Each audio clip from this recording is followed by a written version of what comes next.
djathtë. Mos harrojmë dhe një fakt tjetër se Giorgia Meloni vjen në një moment mjaft të rëndësishëm të panoramës globale dhe vetë Donald Trump i shërben dhe i duhet një person si Giorgia Meloni ta ketë si lidhëse ose mesazhiere paqe ose mesazhiere për të dërguar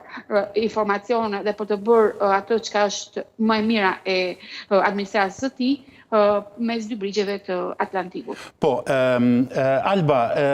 në politikën e brendshme, ai konfirmim që zonja Meloni bëri në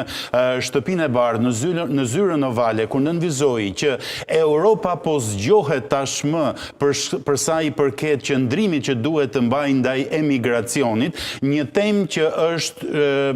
shumë e rëndësishme për shpirtin, zemrën dhe mendjen e presidentit Trump. Kam përshtypjen që edhe në retorikën e brendshme politike do të ketë një dimension shumë të rëndësishëm për pikët e saj politike brenda Italisë, apo jo? Padyshim, dhe ky pikë ishte nënvizuar edhe në deklaratën e përbashkët që dy liderit nënshkruan pas mbarimit të tyre. Pika e menaxhimit dhe e fluksit të emigracionit ilegal, në të cilët takohen shumë nga idetë e tyre, është nënvizuar në këtë pak të marrëveshjes që nënshkruan. Në kontekstin kombëtar, para nisjes Giorgia Melonit në Washington, u përmend se ndoshta do të ishte një nga pikat e agjendës së këtij takimi. U vure se është nënshkruar edhe është listuar në këtë deklaratë përbashkët, por nuk kemi informacion të saktë nëse në deri ku kanë arritur diskutimet apo qasjet që dy liderët kanë pasur sa i takon fluksit të emigracionit ilegal. Dim se në këtë notë është nënvizuar roli që Italia ka kryer brenda Bashkimit Evropian për të përballuar këtë lloj problemi. Pas mendoj se do të jetë një nga temat më shqetësuese të BE-s edhe në të ardhmen. Plotësisht e vërtet. Ndërkohë, Geron, një element i qëndësishëm që kaloi ndoshta si nëpër atë konferencë të përbashkët shtypit të zonjës Meloni me presidentin Trump, ishte qëndrimi ndaj Ukrainës. Giorgia Meloni e vendosur në mbështetje të Ukrainës. Në përgjithësi, kjo është një fakt do të thoya që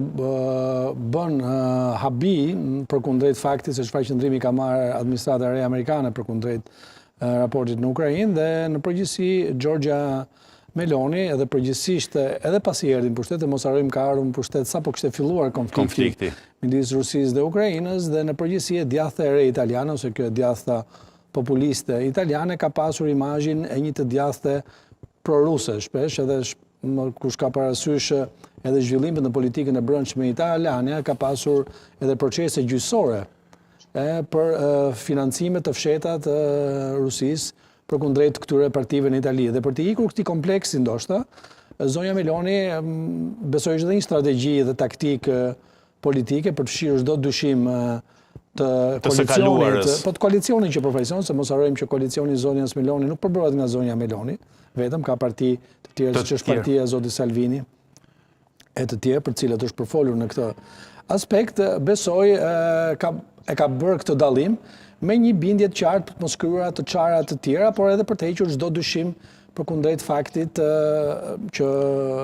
qeveria dhe koalicioni që ajo drejton në raport me Ukrainën nuk ka ndryshuar qëndrim, pavarësisht luhatjeve që mund të ketë pasur në momente të caktuara, veçanërisht qeveria e zonjës Meloni ka dalë kundër në atë kohë propozimit që u bë për dërguar armë rrezë gjata veprimi Ukrainës, tek shumë radhë, por nuk ka qenë vetëm Italia, por Italia doli kundër.